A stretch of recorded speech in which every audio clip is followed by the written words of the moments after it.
When it comes to sequels, anything dealing with a second part to movies, books, music, I think it's safe to say that we generally agree that the sequels are never as good as the originals. But occasionally you get some that outperform the originals. One of my personal favorites, Toy Story, specifically Toy Story 3. After the first one, I was like, we had no idea there was going to be a part two. Part two happened. I was like, wow, this is good.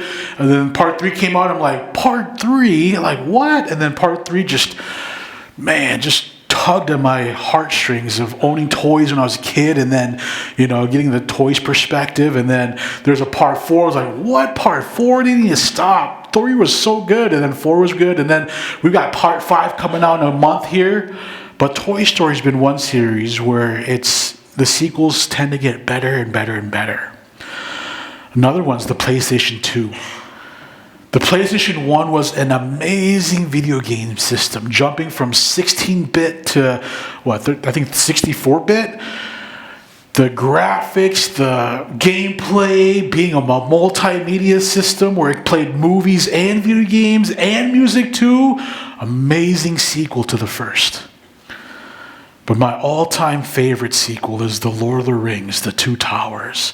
Now, some might argue that the first part's better or the third part's better, but in my opinion, the second part did such a phenomenal job of connecting the story where the first movie ended, and then offering its own story in building characters and developing the heroes, then setting the stage for the final installment, part 3. My personal favorite, again, just being able to establish such a good continuation between part 1 and part 3. And while all these are great sequels in my opinion, when it comes to the all-time greatest sequel ever, it's got to be the New Testament. Today we begin our brand new series called How to Read the New Testament. And for the rest of the summer, we're going to spend each Sunday talking about the books in the New Testament to help us understand the larger story of the Bible. And so before we dive into understanding the New Testament more, I want to give you just some really important highlights and some really important facts about the New Testament. Like I mentioned earlier, the New Testament contains 27 books written by 9 different authors. 3 of the authors were Jesus' original 12 disciples. 3 of them, the 3 include Matthew, John, and Peter. Together, they wrote a total of 8 books. Jesus' 2 half-brothers, James and Jude, wrote 2 of the books. The Apostle Paul, who first persecuted Christians and then converted to Christianity, became a Jesus follower, and he ended up writing 13 books. John Mark, a companion of Peter, and Luke, a companion of the Apostle Paul, ended up writing 3 books between the 2 of them. And we have one unknown author who wrote the book of Hebrews. And so together, those 27 books make up the New Testament. These 27 books are also known as the New Testament canon. And so if you're familiar with stories or comic book arcs, Star Wars, Harry Potter, sometimes you might hear, oh, it fits the Star Wars canon, or no, it doesn't fit the canon. And so canon simply means the rule or standard, and they are part of the authoritative collection of the Bible. With that said, when these books of the New Testament were written, there were other writings that circulated around the same time of the early church. Some of the writings were either helpful while others weren't. But and these books that were written around the same time, a lot of them were not considered canon. Some of these books are referred to as the New Testament Apocrypha. To fall under canon, they had to meet these primary requirements based on GotQuestions.com. And so here are some of the 3 primary requirements that they need to meet. They had to be apostolic authority. They had to contain orthodox doctrine, and there had to be a broad-based acceptance among the churches at that time. And so let me explain a little bit more of what each of these mean. First, apostolic authority. First, for a book to be considered canon, for one of the 27 books to be considered canon, there had to be evidence of apostolic authority. It had to be connected to the apostles, the 11 apostles that were left. Now, sometimes the word disciple and apostles, we use them interchangeably, but they are uniquely different. An apostle was a disciple, but a disciple wasn't necessarily an apostle. An apostle was specifically a member of Jesus' group of disciples from the beginning. And so it had to be one of the original 12. We know that after Judas betrayed Jesus, Judas hung himself, and so there was only 11. An apostle had to be an eyewitness of Jesus' resurrection, so they had to see Jesus come back to life. They had to be appointed by Jesus as an apostle, so Jesus chose them to be one of the 12. And then importantly, they also laid the foundation of the early church. Now, there are some church traditions today that still use the term apostle for their leaders or for their directors or maybe their pastors, but there's also a theological belief that, again, apostles are the ones who laid the foundation of the church. And so some hold that the role of apostle does not exist anymore because, again, we do not need to keep laying down the foundation of the church. The foundation was laid by the disciples, and that foundation is sufficient for the church to be built upon. And so when it comes to the authors of the New Testament, Matthew, Peter, and John, they all fit these descriptions. Again, they were the original apostles that Jesus had appointed. They saw Jesus resurrect, and so again, it makes sense why their books are in the New Testament. Paul's situation was a bit unique. Like I mentioned earlier, Paul wasn't an original disciple, nor was he an eyewitness of Jesus' resurrection. In fact, he became a believer after Jesus went up to heaven. And so again, Paul became a believer after Jesus went up to heaven, before he persecuted Christians, but he did see a post-resurrected Jesus seeing Jesus appointed him to lay the foundation of the church, and Jesus' apostles also recognized and validated him to be an apostle too. So Paul, in a sense, gets special credit of being considered an apostle. The rest of the New Testament authors, Mark, Luke, James, Jude, and the author of Hebrews, again, the author of Hebrews is unknown, they were closely connected to the apostles. And so while they were not apostles themselves, they were closely connected to the apostles and, again, the apostolic authority. Second, these books that were considered canon in the New Testament, they had to fit the orthodox doctrine that the apostles were teaching. And so, again, a book that was included in the canon, they were included in the canon because they reflected the same beliefs that the apostles had taught. So Jesus appointed the apostles with the responsibility to preserve, to share his teachings. If writings that were circulating around the early church didn't reflect the same beliefs, oftentimes it was rejected.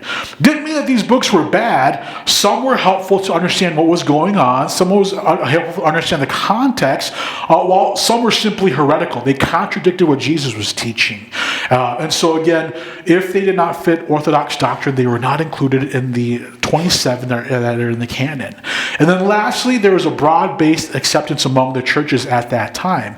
Books that were considered canon were generally recognized and accepted for their authoritative nature across not just one church, but across many churches. And so many of Paul's letters, we know, were saved, copied, and shared all over the world, and Christians recognized them as authoritative.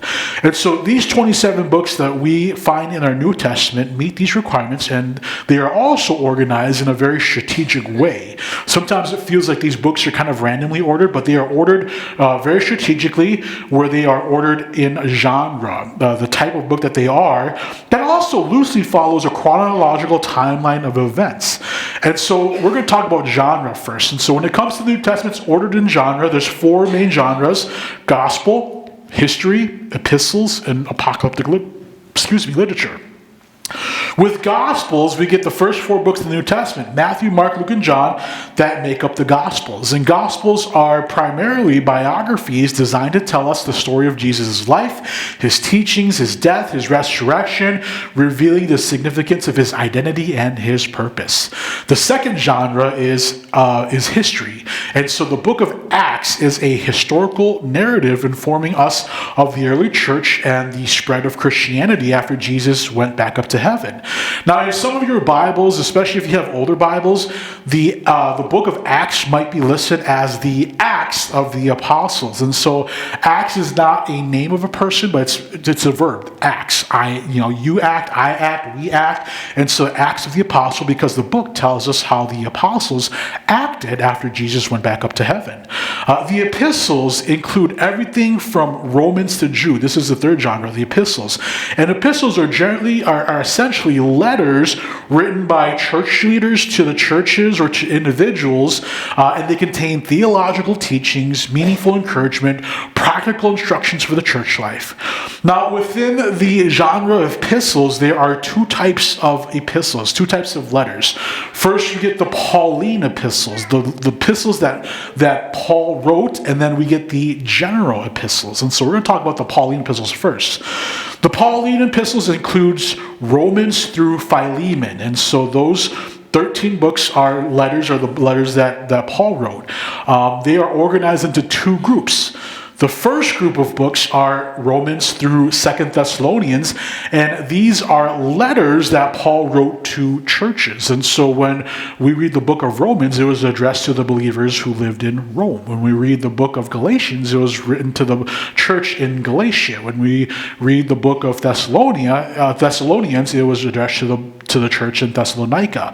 And so these first set of books, Romans through 2 Thessalonians, are letters written to the churches, and then he writes a few more books after, which are 1 Timothy through Philemon, and they are written to individuals. And so, again, these are Paul's epistles, 13 of them, letters to first the churches and then to the believers and leaders. And these books are organized by length, and so each book is organized from longest to shortest. Next, you get the general epistles. The general epistles are similar. They include Hebrews through Jude, and these were letters that were written to just the general church audience. And like Paul's letter, they are also organized from longest to shortest. Lastly, the last genre we get is apocalyptic literature, and so Revelation is the final book of the New Testament, and it fits in the apocalyptic literature genre. This genre is characterized by vivid imagery and symbolism describing the end times, and offers a hope in God's triumph over evil at the end of history. Like I mentioned earlier, though they are organized by genre, they are also organized in a way that follows a chronological order, with events beginning with Jesus' ministry. And then after Jesus' ministry, we know Jesus went up to heaven, and then what happened after Jesus went up to heaven. And so, again, we get Acts and the epistles, which occur after Jesus going to heaven. And then lastly, we get Revelations, which talks about the end times. And so, again, while it's organized in genre, there's also a chronological time of event that flows through how it's organized. While we traditionally read the New Testament from Matthew to Revelation, we read it in that order. A very unique approach to read the books is when they were chronologically written. And so, although Matthew is first and Revelations is last, that's how they're organized, but how they were written chronologically is very different. The epistles like James and 1st and 2nd Thessalonians and Galatians, those were actually some of the books that were written very first. If we're talking about, again, a chronological timeline of when they were actually written. And then the Gospels were actually sprinkled somewhere in between. We believe that the Gospel of John is actually probably one of the last Gospels, or one of the last books of the New Testament that was written. And so it's unique to read it like this because it can help us see how the church progressed and how they dealt with what was happening historically. But regardless of however we read it, what makes the New Testament vital is that it is the continuation and fulfillment of God's relationship and plan for us that began in the Old Testament. To better understand what these sections of the Bible are, it's essential for us to simply understand what the word testament means. And so if we take the word testament is related to this word covenant. And when we talk about covenant, covenant specifically describes God's relationship and promise with his people. And so when we say Old Testament, when we say New Testament, they are talking about how God relates to his people and how he reveals his promises to his people. Now, when it comes to covenants, when it comes to promises that God makes between him and humanity, they are agreements that can be a conditional or unconditional. And so a conditional covenant is an agreement between God and his people where God promises, where God's promises depend on people meeting certain conditions like obedience and faithfulness. If you obey me, if you're faithful, then I will, do this and this and this. An unconditional covenant is an agreement where God promises to do something regardless of human action. And so God will do this regardless if we obey or not. And so here are some of the notable covenants that we get in the Old Testament. After the flood, in the story of Noah, God made an unconditional covenant with Noah and promised to never again destroy the world by flood. Again, Noah didn't have to do anything. We don't have to do anything. God simply promised that he would never destroy the world by a flood. God also made an unconditional covenant with Abraham. And so he promised Abraham that he would give him land, make him into a great nation, and bless him. Later on in Genesis, we read that God made another covenant with Abraham and his descendants, but this time it was a bit more conditional, that God required the men to be circumcised in order to receive the promised land. And then lastly, God made an unconditional covenant with David, promising that he would establish a kingdom that would endure forever. That David, his descendants, didn't have to do anything, but again, God promised that again he would make a kingdom that would last forever. One particular covenant that I want to focus on this morning is the Mosaic covenant. This is the covenant that God established with Moses, specifically after God freed the Israelites from Egypt. And so he establishes a conditional covenant with the Israelites in Exodus chapter 19. He promised them that if they obeyed his commands, they would be his treasured possession. In Exodus 20, God gave Moses the 10 commandments. These were the conditions that the Israelites were to follow in order to be God's treasured possession.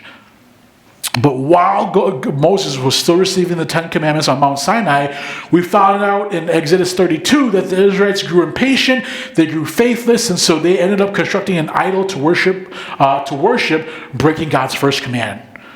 And unfortunately, this is the story of the entire Old Testament, that again and again and again and again, the Israelites were unable to honor their part of the covenant and continuously disobeyed him throughout the rest of the Old Testament.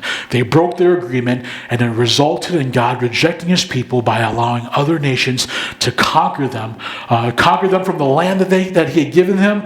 And so, again, that's the entire story of the Old Testament, that the people could not fulfill their end of the covenant.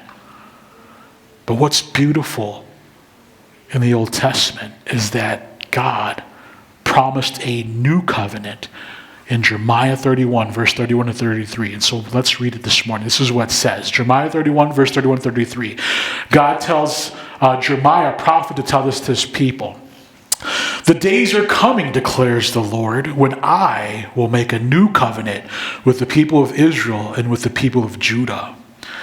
It will not be like the covenant I made with their ancestors when I took them by the hand to lead them out of Egypt, because they broke my covenant, though I was a husband to them, declares the Lord. This is the covenant I will make with the people of Israel after that time, declares the Lord. I will put my law in their minds and write it on their hearts. I will be their God, and they will be my people. Jeremiah is the longest book in the Old Testament, and he mostly prophesied about God's judgment on the Israelites. He prophesied about Israel being conquered by other nations. But in chapters 31 to 33 of Jeremiah, he offered hope by informing them of God's new covenant that he would establish with them. And this is how he describes the new covenant. In verse 31, the new covenant will unite divided people groups. Now, the people of Israel at one point were one people group. But we find out here that he says he's going to unite the people of Israel and the people of Judah. Again, they were originally one ethnic group, but they divided over differences and established their own kingdoms. The kingdom of Israel consisted of 10 of the 12 tribes of Israel, and the kingdom of Judah consisted of two of the tribes of Judah. And each kingdom, when they were together and when they split, they struggled to be faithful to God. Many of the kings fell into idolatry, worshipped other gods. But the new covenant promised reunification, that these two groups divided would come together. And this was the sign of the Messiah, bringing peace to the earth. And this is based off of Isaiah 11. In verse 32, the covenant would be unbreakable. Like I mentioned before, the Israelites constantly broke the covenant with God in the Old Testament. They disobeyed him. They took on idols. They worshiped other gods. God illustrated this by portraying him as a faithful husband while his people were the unfaithful wife. But this new covenant that God told Jeremiah to prophesy would be unbreakable because it was going to be unconditional and it was going to be fully dependent on God. Notice how God describes it in verse 33 here. This is the covenant I will make. This is the covenant I will make with the people of Israel after that time, declares the Lord. I will put my laws in their minds and write it on their hearts. I will be their God and they will be my people. In this one verse alone, God says, I will 3 times. That again, he is taking initiative. He is driving this covenant. Again, it is solely based on him. Notably, when God says, I will put my laws in their minds and write it on their heart, it highlights to them and to us what this covenant would look like. With Moses, we know that God wrote the commandments on stone tablets, but the people did not obey them. In fact, when Moses came down and he saw that the Israelites already disobeyed the commandments that were written on these stone tablets, he threw them down and broke. And so they had to get new tablets with them. Think of the 10 Commandments like a speed limit sign. When we're driving, we see speed limit signs posted every few miles on the roads, but who really obeys them? Someone else came up with this law that 55 miles per hour is a safe speed to drive at. But I think driving at 65 is just fine, at least for me. Maybe sometimes 75 is a better speed to drive at. So who thought of this crazy idea to drive 55 miles per hour? 55 miles per hour is just too dang slow. Essentially, these rules that are established, these rules that are posted for us to obey, are outside my value. They are externally outside of what I believe in. And so I don't really need to obey them. But in God's new covenant, he planned to do something different. And this difference was the way to make his covenant unbreakable. So instead of posting his laws externally on stone tablets, again, like what he did with the 10 Commandments, he planned to put his laws in our minds and write it on our hearts. What does this mean? Again, instead of God's law being external, it would be internalized in our hearts, in our minds, so that they were deeply ingrained into the souls of our beings, embedded, causing us to align with his desires. Instead of it being laws that we were trying to attach to our lives, they became the very principles and values that drive us to live in obeying his desires. We respect and align with these laws because we see the good intentions behind whoever created it, and we see how it benefits us and all those around us. So when God puts his law in our mind and writes it in our hearts, we see and understand and the benefit of his commands for us, and we faithfully obey them. So if we were to go back to the speed limit sign, say if we got into a serious car accident and then we realized, man, I was being so careless driving at 65 miles per hour. It makes sense why the speed limit is 55 miles per hour. and a value internalizes within you of, hey, driving 55 isn't just for my sake, but it's for the people around me. It's for their sake as well, too. And no longer is it, I have to obey this law that doesn't make sense, but now it's, I understand why that law is there. It's for my good. It's for other people's good. And so that's what God's law being put in our minds, written in our heart means. In another part of the Bible, Ezekiel 36 talks about this. Ezekiel 36, verse 26 to 27. God says this to Ezekiel, I will give you a new heart and put a new spirit in you.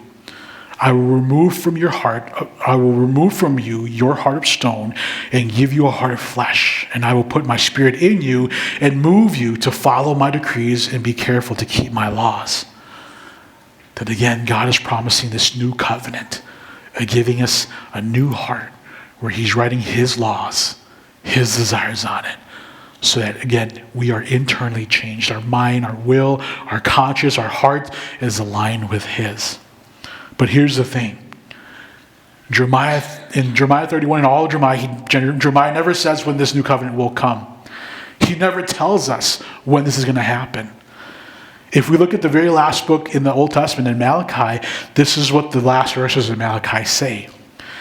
See, I will send the prophet Elijah to you before the great and dreadful day of the Lord comes. He will turn the hearts of the parents to their children and the hearts of their children to their parents, or else I will come and strike the land with total destruction. And on top of that, between Malachi and then when Jesus came, there were 400 years of silence where the people did not hear from God. But finally, 400 years later, Jesus came. And that's where we get the New Testament. That's where we get the continuation of God's story, where the Gospels teach us that it is Jesus who calls us to repent, which means we are turning our hearts from sin and back to God. And then people begin to wonder, is this the one who is supposed to bring the new covenant as God promised? And if we continue to read in the New Testament, we get Matthew chapter 26 through 28 and Luke chapter 22 verse 20, where Jesus affirmed on the night of his betrayal at the Last Supper, he confirms that the new covenant is established by his blood being poured out on the cross, and then we take communion to remind us of that.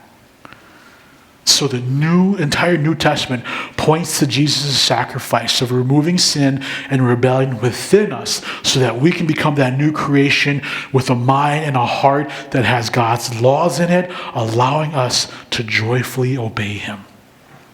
And further, if we read on, the author of Hebrews writes this in chapter 9 verse 15. For this reason, Christ is the mediator of a new covenant, that those who are called may receive the promised eternal inheritance, now that he has died as a ransom to set them free from the sins committed under the first covenant. The author of Hebrews says it clear as day, confirming that Jesus Christ is the one who established this covenant with us. And so in a nutshell, that's what the New Testament's all about. It's a story containing 27 books that all point to Jesus being the one who establishes this new covenant that was promised in Jeremiah 31, Ezekiel 36, that no one knew was coming. But again, it confirms that again, Jesus was the one who was establishing his covenant so that we could be God's people once and for all. So the New Testament is all about God's new covenant with us, how he relates with us, how we are in relationship with one another, and how we can experience his promises. Jesus is our mediator who makes things right with God and us forever. And so as we spend the next few months studying each book of the New Testament, may every book that we go through point you and I to Jesus and his new covenant with us. Each book point you to how he relates to us. The Bible isn't just facts, random stories, random commandments and instructions that we follow, but they are the very words of God's covenant designed for us to understand his promises of a new covenant and bringing us back into a relationship with him now and forever.